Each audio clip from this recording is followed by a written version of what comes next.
Welcome to the GTN Show. Welcome. On today's show, we wrap up all the news from stop 6 of the T100 Tour in Spain this past weekend, plus news that T100 is going to release all the drafting data from all their races. Yeah, we've also got Strava integrated video recording sunnies, and Alex Yee unreturns from his triathlon comeback.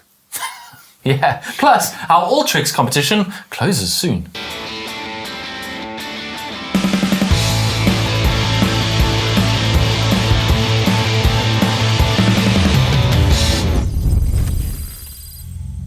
Starting this week with the news that T100 announced last week, they were going to publish all the Race Ranger data from the rest of the races this season. That's starting with the French Riviera, which has just gone past, and then this past weekend's Spain race, and the rest of the races for the season. Now, it's quite interesting that they've chosen now to announce that they're going to share this, because originally they had said they weren't sharing the information, but apparently they put it to all the athletes, would you like us to share the data? And they all agreed that, yeah, we're fine with you sharing the data. And their athlete board agreed, and so they're going to share it. Now, they're not going historically back to share the data, because they say that would be unfair, because the athletes were told at the time that the data would never be made public. But from now on, the data will be made public. Interestingly, they show quite a trend with using Race Ranger, because when they first used Race Ranger, I think it was back in Singapore, the T100, in 2024, the men's high of 4 minutes and 52 seconds average in the draft zone. And now they're averaging around 39 seconds in the draft zone. So athletes have kind of learned to use Race Ranger and learned what the draft zone looks like, feels like, and how to get around it. I almost said like they're learning how to cheat around it, but they've learned how to use it without falling foul of the system that is measuring where they're drafting. And they've actually got to the point now where they're all absolutely happy with the technology and happy for you to see the data of how much they used it and where they went in the race. Yeah, I mean, we don't have the actual data just yet from Fraser's and also Valencia or Oropesa. But that hopefully will be coming very soon. Stay tuned for that. Interestingly, Alex Yee, who made his marathon debut in London this year, he placed 14th in a time of 2:11.08. He believes he can go faster and has therefore entered Valencia Marathon coming up in December of this year. But I thought he returned to triathlon. I know, exactly. I thought that was it. He's done and dusted with the marathon blog. Now he's going to focus on LA, and all roads lead to LA Olympics, but no, he's got a bit of a marathon bug by the looks of it. He clearly wasn't satisfied with his 2:11. So he actually ran the 10K in Valencia in January, where he clocked a 28:07. In a podcast, he actually said that whilst he went through the halfway point in the London Marathon in 64:15, which he felt was good, he was on pace for a good time, and he would like to do that again. What he had hoped for was a negative split. So that's essentially saying that he plans to run a 2:08 or faster. Well, no, always saying that he went out too hard, and he can go a little bit faster if he doesn't run so fast in the first half. He specifically said he's going to run a 60. He wants to run 64 in the first half. So, He's going to run the same first half, but this time he's not going to fall apart, is the plan. Right. Well, there we go. Exciting. We're back to the Hayden Wilde bottle gate / shoe gate / war with the other people on social media, is it? Yeah. I don't know whether I'm a bit tired. I feel like we've mentioned this every week, but it doesn't seem to be going away. I feel like, to be honest, Hayden sort of like set himself up for this one a little bit. He does seem to, and I'm not trying to come down hard on him. Quite a few of the comments on his latest post were, when you find yourself in a hole, the best thing to do is to stop digging, because really, he just keeps opening himself up to more things. Now he tried to defend the fact that he had moved the bottle during the race, which... Yeah, so let's backtrack a second. So basically, he has this Aero fuel bottle, Canyon bottle, on his down tube, but he also has a mounting system on his front end, just in front of him, sort of on the cockpit area. And what it seems like he does is he picks it up from the down tube, pops it onto the front. But what a lot of people pointed out is that when it's on that front end, it's probably protruding beyond the legal limits, which is 25 centimetres back from the back of the Aero bars, or the elbow cup. Now, he put up a video where he shows that it's within the legal limit when it's attached to the front end. However, and fair play, Pro-Tri News pointed out, and I'm guessing some people in the know because they have this bracket on theirs or their partner's bikes, noticed that the bracket had been modified. So the original OEM actually has sort of like this diagonal going up, and it's essentially been on Hayden's, you can see it's been dremeled and sort of cut out so you can slot that bottle. So that's why it now fits within the limits, which he then defended by saying that the reason he does that and moves it is because at certain races last year, when he mounted his bike, he kicked the bottle off. To which some more internet sleuths have pointed out that from the videos from those races, he wasn't using this bottle mount at all at either of those races, so he couldn't possibly have knocked them off. And as I say, when you find yourself in a hole, just stop digging. I mean, the guy's winning everything. He's in amazing form. And that's what people should be talking about. But he keeps putting up these videos on social media trying to defend himself, but just digging himself deeper into a hole. Just be quiet and win races. Just go into hiding, Hayden. Let's just turn up and win those races. Yeah, exactly. Right, moving on then. Should we move on to the shoes then? Not Hayden's shoes, although they do come up in this. Triathlete.com, credit to them for this. A really interesting look at the shoes that were worn at the Ironman World Champs in Nice a couple of weeks ago. And they've got an expert, Corey Smith, who is an expert in shoes and does shoe testing on all these carbon shoes to kind of analyze the shoes that the pros were wearing and why they might have chosen them. He starts with Casper Stornay's shoes, which are the Metaspeed Ray, which Hayden Wilde illegally used before they were approved, but are now approved, so Casper Stornay's didn't break any rules. But he does point out that the Metaspeed Ray are really not suited to running a marathon in, especially not when you're on fatigue legs and you're a slightly heavier triathlete. In fact, even elite pro ASICS runners who are really petite are going, they're not stable enough for me to run a full marathon in them. But I guess no one told Casper Stornay because he ran a 2:29. Yeah, we actually spoke with him after, and he isn't confined by any sponsor obligations. He's not got a running shoe partner from what we're aware. And he almost considered wearing the Puma shoes, which are obviously really popular, but they don't have much heel support on them. So I did raise that with him. I was like, well, surely are they good for a marathon? Would you not get fatigued? Apparently he just runs very much onto his toes or midfoot toes. So it wasn't a concern at all. So that may explain why he was so happy to run a marathon in them. Hard to believe you can run on your toes for a whole marathon in an Ironman. Yeah, I know. But I guess that's what a 2:29 feels like, not that I would know. Also, the On Cloud Boom Strike Light Spray, which is both the second and third Norwegians, Christian and Gustav, were wearing. And the marathon shoe expert points out that they're horribly impractical for the purposes of what they're actually using them for. They're really notoriously hard to get on. Once they're on, amazing, and the lightest shoe you can make. We've got a pair here. Once they're on, amazing, the lightest shoe you get, but notoriously difficult to get your foot into after a long bike ride. Apparently the Norwegians didn't have any problem with it. I mean, they didn't seem hindered through transition. It would be interesting to chat to them to understand, because that was when I have put these on before, and it wasn't not those particular ones. These are very small. And they went on more easy than I expected. But I'd be interested to chat to Gustav and Christian, because when you've got like clammy feet, and you're cramping off the bike, it would be really interesting. I mean, the benefit of this obviously is it's a lot more sort of like structured around the top there. It seems to hold the foot really well. Well, that's at least the feedback we've had. And it's lighter than the laced version too. And potentially more breathable. I don't know. So yeah, interesting. Well, it worked for them. The spread of shoes across the top 10, 3 athletes wore ASICS, 2 wore On, the Norwegians, 2 wore Adidas, 2 wore Hoka, and 1 wore Puma. So pretty much a spread across all the brands, which is also interesting to see, because I know a fair number of those athletes are not actually sponsored by those brands. They've just chosen to wear those shoes. So, very interesting article. Yeah.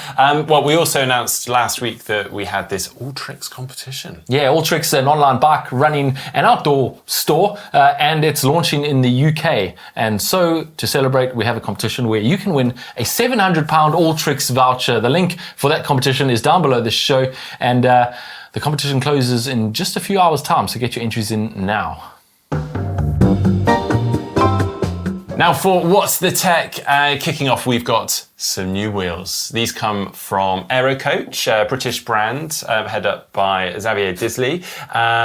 Now, first off, we've got the Thunderbolt. Oh, the name. Spoke. Nailed the name anyway. Yeah. The Thunderbolt. Obviously, basically, AeroCoach call these the fastest non-disc wheel. It is a super deep rim profile, and then obviously we've got the tri-spoke profile in between. 90 mil rim depth, and then they've optimized the whole kind of profile around wider tyres. That's a lot of wheel, isn't it? It is a lot of wheel. I mean, yeah, it's not far off a disc wheel, really. No. And then also, at the same time as launching the Thunderbolt, they've also launched the Bolt Tri-Spoke, which is a very similar design, just a slightly shallower rim depth, and then obviously into the Tri-Spoke. This is the first time someone took it out on the road, they got blown off their back. Or a triathlete, yeah. So that's obviously just for improving handling in windier conditions. And they say that the Bolt just tests half a watt slower than the Thunderbolt at 45 kilometers an hour. Now, the AeroCoach Thunderbolt and Bolt Tri-Spokes cost £1,195 and £995 respectively,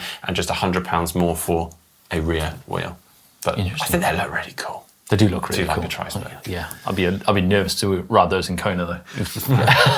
Also in the tech news, Oakley have paired up with Meta to release some smart glasses, the Vanguards, and these are pretty interesting. Basically, they include fitness integration app integration, which is like Strava. You can record your Strava and stuff on them. Hands-free POV camera, and you can literally just speak to the glasses and say, "Hey, Meta, record in slow motion," and it'll record everything you see in slow motion or in real time. Also, windproof headphones, so you can actually hear it apparently really well. I don't really know how that works, but they look pretty slick for... I was going to say, I mean, it's got a 12 megapixel camera in there.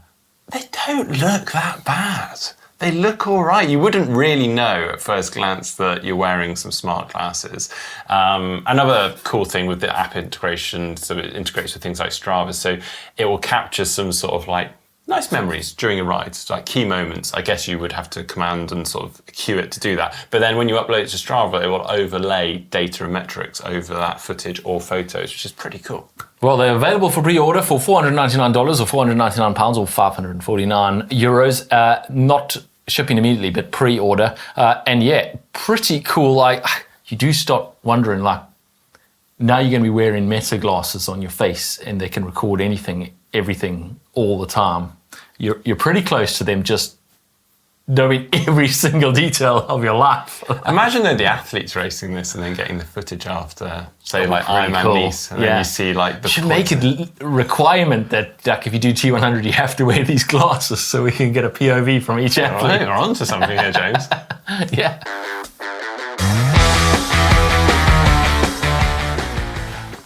Okay, moving on to the race news. This weekend we had T100, well, what should have been T100 Valencia, but quite recently was moved to Oropesa. Yeah, we still call it T100 Spain, but yeah, it was out of their control. Their Valencia port was closed for construction work, and they basically had no option but to move it somewhere else, and they moved it just up the road to Oropesa del Sol, which actually was successful, and kudos to them for pulling it together at such short notice. What, like 4 or 5 weeks to pull this all together, the infrastructure, closure of the roads, accommodating the athletes, everything with that. So, I mean, hats off. And from the athletes, they said it was a really, really slick setup.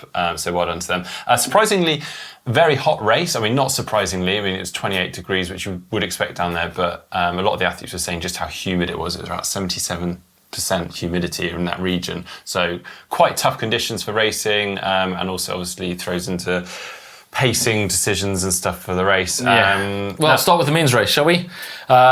Just 16 seconds separate the top 15 out of the water, and in 15th place there was Hayden Wilde, who still working on his swim, but really only lost 15 seconds to the leaders. So yeah, he's getting there. Now basically what I did on the bike then is you head out sort of like a 1 kilometre, very sort of narrow, tight section, and then into these laps on the highway. They essentially neutralised that first K just because it was so tight and narrow. And thank goodness they did for the men's race, because my goodness, it was basically like a peloton heading out. And through no fault of the athlete's own, I mean, it was really tight. But the problem is, it's not like they're magically just going to hit that highway and suddenly they're all at 20 metres. So there was a bit of a period where they're all sort of jostling for position. And unfortunately, in that time, Carl Smith and Rico Bogan were both handed penalties, which seemed very unfair. Probably, you know, we've been in that position. You let a gap go, then someone fills it, and it's quite frustrating. Yeah, they were frustrated, and the frustration carried on for Rico Bogan, because just after he got his penalty, he dropped his chain and had to stop again on the side of the road. He'd almost got back up to the group. Yeah. It's like, oh no, poor guy. Also, it emerged later on, and we didn't find this out until the interview, that Alex also had a little spill very early on in the race and managed to chase cameras back totally missed it. But yeah. Interesting, Mathis Margirier sort of hit the front and actually managed to really split the field up, but then actually suffered quite bad cramps. You could see him more or less freewheeling, and the rest of the group sort of cruised past him. He managed to hang on to the back of them, so actually it was 7 of them that basically entered T2 and transition together. And then Alex just laid the hammer down and set off, and it looked like he was going to go away with it. But then Hayden Wilde just calm and calculated, just sort of worked his way up to him, and they sat side by side up until about halfway, and then Hayden just sort of pushed ahead. Yeah, Ian's trying everything to try and beat Hayden Wilde. Different strategy this time, and unfortunately it still didn't work for him, and Hayden goes 4 from 4, which was very impressive. Another amazing performance, Jonas Schomburg, who finished less than a week ago, finished 6th at the Ironman World Champs. This time hung on for 3rd, and they actually asked him afterwards what his recovery from that in between. He said in the whole week leading up, he did a 5-minute swim and a 10-minute jog. That was all he did. And the rest of the time he tried to sleep as much as possible. And he got 3rd. So, yeah, very, very impressive. Super impressive, yeah. It still must have hurt so much. I mean, also, Mathis Margirier started to kind of put a push on later on. I guess Jonas was also struggling. And I was like, poor guy. The guy's just done an Ironman. But, yeah, fair play, hung on for that 3rd. Over onto the women's race then. We had 4 off the front on the swim. We had Jess Learmont, Lucy Charles-Barclay, Kate Woff and Sarah Perez-Sella. They had a little over a minute on the chase. And then Ashley Gentle was 1 minute 48 down after the swim. Now the British trio sort of took off, Sarah Perez-Sella sort of hanging on to the back of that. And then the next group we had the likes of Indy Lee, Hannah Devet and Hannah Berry, who were almost about 2 minutes back quite quickly on. Another penalty, Jess Learmonth was handed a 60-second drafting penalty. Not happy about that. She was not. She was quite animated at the penalty tent. Quite conversational in the penalty tent. And yeah, so basically they entered transition or T2 in that order. Jess still off the back by about a minute. So we had Lucy and Kate Woff off the front. And then the chasers now are around 3 minute 20 down. Ashley Gentle by this point 6 minutes down coming into T2. Yep. We didn't really know how it was going to play out on the run, but it seems like Lucy Charles-Barclay is in amazing form. She ran a 1:04 to take the win ahead of Kate Woff, who was second, quite significantly far behind her, 2 minutes behind her by the end of that run. Jess Learmonth held on for 3rd. Ash Gentle ran her way up from 6 minutes down into 4th place, and Caroline Pull was in 5th. And you have to say, going into Kona just 3 weeks' time, Lucy Charles-Barclay looks like the favourite. I mean, pretty phenomenal. Yeah, I mean, Ashley Gentle had the fastest run of the day, 1:03.32. We're not surprised by that. She's typically had the fastest runs. But Lucy Charles-Barclay was 1:04.02, so really not that far. Only, 30 seconds slower, but also completely under no pressure whatsoever. She could have run a minute slower and still won it. Yeah.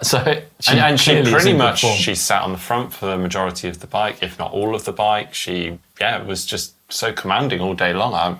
It was really quite remarkable to watch, so I'm very excited about Kona. Yeah, she's on form. Okay, there were a few other races that went on, so we're going to rattle through those quickly. 7.3 Sao Paulo was won by Jennifer Arnold and Menor Messias dos Santos. Yeah, we also had 70.3 Emilia Romana. That was won by Adrian Briffard. Yeah, men's pro only at that one. Challenge San Remo, Justin Gerard took the win on the women's side, and Leonard Arnold took the win on the men's side. And we also had 70.3 Cozumel. That was won by Cecilia Perez on the women's side, and then on the men's side, Rodrigo Gonzalez. And finally, Ironman Wales was this past weekend. Women's pro only, this one. Francie Hoffman took the win there ahead of Rosie Wild with Kate Pipkin in 3rd. Yeah, and also notable mention, Nikki Bartlett, who has won the event, I think, multiple times before, we were sad to not see her racing. Actually, she was in hospital just on the weekend of the event. She found out she had kidney stones and infection. So last minute withdrawal from that. And obviously I'm sure she's very gutted, but on the most, we're just hoping she recovers quickly from that.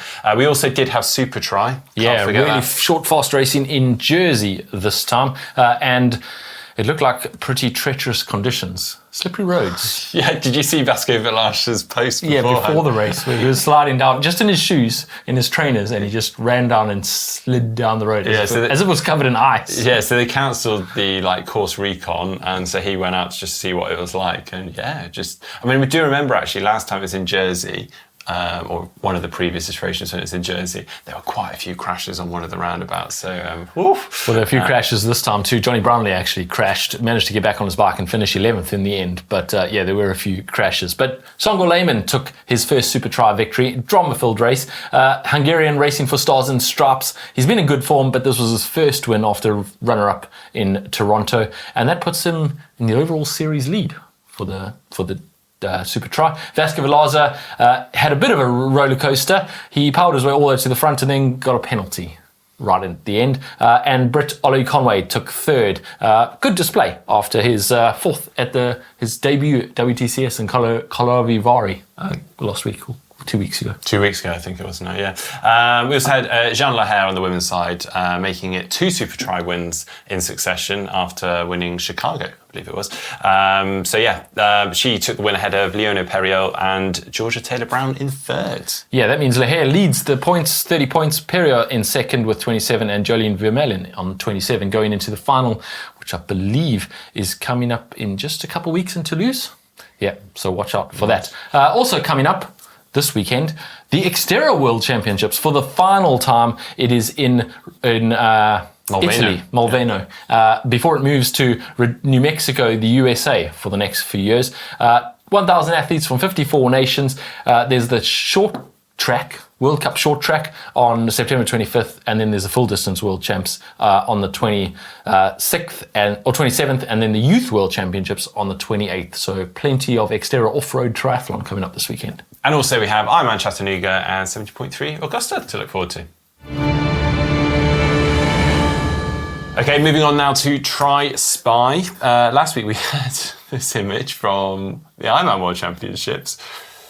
Whose leg is it? I feel like this was a fairly easy one. I thought it was. Not that many people had easy. Black and white tape stuck on their legs. And Compress Sport branded. Yeah, exactly. Although there were more than one. No one guessed the other one. So, one, Jorge Gasco said, is that KB's calf? Which it wasn't. Oh, sorry. And pretty much everyone else got it right. Martin Hassa said, Tri-Spy, Sam Ledlow, Sebastian Austin also. Those are Sam Ledlow's. They must have been the fastest stripes on course. Edward Revel also. Anna Connell, also Sam Ledlow. Lizzo Beach, Stu Green, and all said Sam Ledlow. So we have to make it a bit difficult. More difficult this time. Yeah, do you think, well, here we go. This is our image for this week. Bosh. Do you think we made it harder, easier? Well, it's not his legs, anyway. Yeah. We'll see. I feel like my... Good luck. Leave your answers down below. Use the hashtag TriSpy so that we know that you're guessing for TriSpy. Say what? Okay, some comments from some of our videos last week. So first off, my video from the weekend where I went off, did a bit of an adventure and escaped the Ironman World Championships whilst I was in Nice. Mark was just like, I need a day off. I don't want to work. I'm going to grab my GoPro and call it work. Yeah, guys, come with me. Can you just film me on my day out? It was super cool though. Glenn Downton said, and we were all here for the very first running of the Marcathlon. Stay tuned, maybe that'll be something over the off-season. Does that mean James doesn't have to do them because they're called Marcathlon? I introduced you to the Marcathlon. Bummer. Yeah. Okay, yeah, Mark Eversley said, at least you didn't try to do this one fasted. Yeah, God, that was... I don't think I'll be ever doing anything like that again. Never doing anything fasted ever again. No, that was disgusting. Yeah. I think what we have surmised or figured out from that is I'm very much a carbohydrate-hungry athlete. I like my I did notice that it wasn't all precision food and hydration. There was a bit of the red ambulance snuck in there a few times. Also under Heather's Aero video, we basically went to the wind tunnel. We tested a load of Aero upgrades that I guess like the more obvious things that a lot of us might look to upgrade amateur triathletes rather than the slick pro stuff. So Eric Martins said, I really would love to see the test with the BTA between the arms bottle and what shapes make the most sense here. Round bottle versus the Canyon Aero one, or two stacked with the lower one being the Canyon Aero bottle. Also next time you have the opportunity, I'd be thrilled to see the effect of rear bento boxes as a sort of fairing on my personal TT. Goes on to say very basics.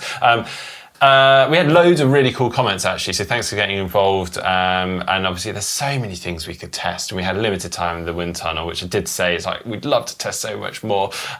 So we tried to pick up some of the obvious things and things that were relevant for Heather, and realistically the things that she would do and choose. So we could have gone really, really geeky with it all, which also following on from which Blaze16159 said, something I'm surprised you guys didn't test was raising the angle of the aero bars if possible, and I'm pretty sure Heather did a video on it a while back. Yes, she did. It may be good for her more upright position. In my experience, gives a bit more control when going around bends. So we do actually have plans there. So we've got some new aero bars coming for her, and as I mentioned, we just didn't have the time to sort of start pulling apart a cockpit and testing all those sort of things. So that may be a follow-up video, and it's really cool to see that you guys are interested in that. So yeah, stay tuned. And also the between the arms bottle mounts and stuff, again, there were so many options. We tried to do what we could, but yeah, very excited. I think we found some huge gains, and there's still quite a lot more we can test. So. Well, Heather took that bike out for a race last weekend. I'm at 73 Weymouth, and that video is coming out this weekend, so look out for that, and you can find out exactly how she went on that race in preparation for the 70.3 World Champs. And as Mark says, we may be tweaking her bike a little bit more before she goes to that race. Yeah. Also, whilst I was out in Nice, I filmed with, well, I want to say the fastest swimmer of the World Champs. He was in Kona. He wasn't necessarily in Nice. Jamie Riddle? Yeah, he's up there, yeah. Very close. He was one of the fastest swimmers in Nice. Anyway, super swimmer, amateur, and age group athlete. So stay tuned for that video coming very soon. That's it for the show this week. Hope you've enjoyed it. If so, give it a thumbs up, give it a like. See you next time.